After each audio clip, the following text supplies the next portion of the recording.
Well, Ascension was a top secret project that was launched by President Kennedy in 1963, soon after the Cuban Missile Crisis. It's a 600-person nuclear pulse propulsion ship.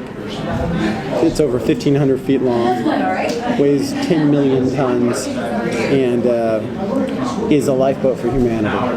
That's what it was intended for. If we destroyed ourselves on Earth, humanity would survive. But if there's no communication between Earth and the ship, then how would you find the lifeboat that you sent? They think that the Earth is destroyed. It's totally non-interdependent with Earth. It's a fully functioning. It's a lifeboat for humanity. Oh, okay. The people on board are going to go to Proxima, colonize it, and make sure the human race thrives again. What inspired you to create the show?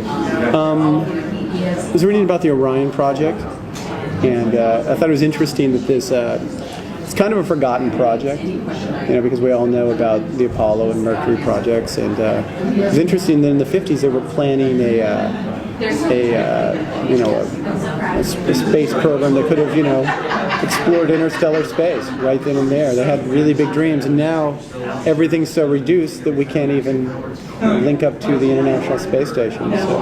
Does the ship itself, does it have to say that, the old traditional spinning rings for the artificial gravity? No, it's a thrust system, constant acceleration.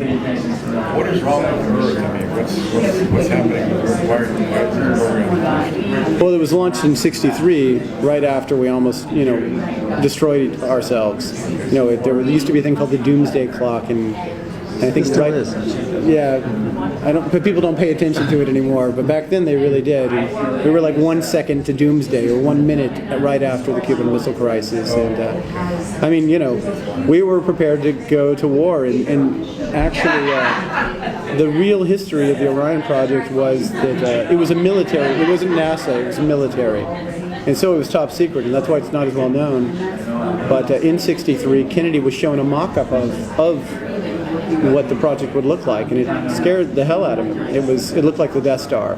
It was fully militarized, and it was designed to be in orbit over the Soviet Union at all times to destroy it at a moment's notice. I mean, it was nuclear cannons and rockets. That was the way they justified it, its military funding. And Dyson and all these guys had done kind of a devil's bargain to keep it alive because they were so intent. Much like Wernher von Braun, who goes from the Nazis to America. Oh, he's like Mr. America overnight. He didn't care. These guys weren't about nationalities. They weren't even about Earth. They were about the stars.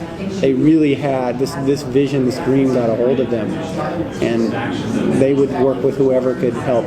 So is Ascension equipped with a library of humanities riches and with stuff to use when they get there? Yeah, they have a massive terraforming division where they basically try to imagine what different environments might be like and how they would interact with that. But we have all the riches in this vast library that has these stacks that go up and down through the floors of the greatest books and art. And there's a scene where someone comes into the library and does a riff on, I love Lucy. Lucy, I'm home. And she says, you have at the doorstep here all of humanity's greatest, literature, and this is what you remember. Well, why is it that, or how is it that the system between the different levels on the ship, how did that develop, and where do you see that going as far as the conflict in the story?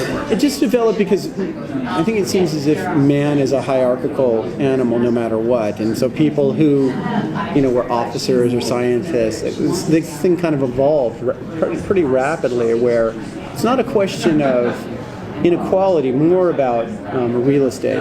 When you live in the upper decks, you have better cabins and access to certain things.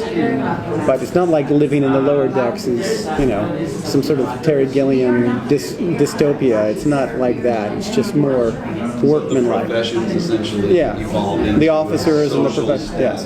And there is some mobility, but not as much as they like to believe. Kind of like our own world. So you mentioned Project Orion. What other inspirations did you have? Well, just being a kid who always, all of us wanted to just, everybody wants to go to space at some time in their life. And, we wonder what it would be like. And sometimes it seems like, the parameters of Earth are limited and you wish we could have greater things here, and that's the canvas to write your imagination on.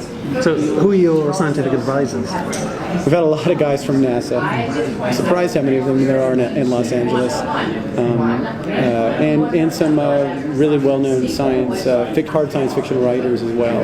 Does the story talk about what you're going to do when you get to this planet? I mean, what are you going to build there? Well, that's what they imagine. One of the characters says, who believes that this was a boondoggle created by our grandparents bought into a lie, and it was $1 billion project that some politicians sent us out to God knows where. And what are we going to do when we get there? Live like pioneers and build picket fences and tame a wilderness? And he's the rebel, and his girlfriend to be says that's exactly what we're going to do. We're heroes. We're saving humanity. So there's lots of that kind of back and forth. How were the original crew chosen? Did they volunteer? Some of them, those are some of the bigger mysteries that come up later, but a lot of them were just some of the most famous scientists and people who accidentally disappeared and had accidents and other things, narratives to explain their disappearance. Someone says at one time, you put 600 of the best and brightest in a tin can for 50 years, and you'd be amazed at what they'll come up with. And so would you say that the show, even though it's science fiction, that you were trying to stay as close to reality?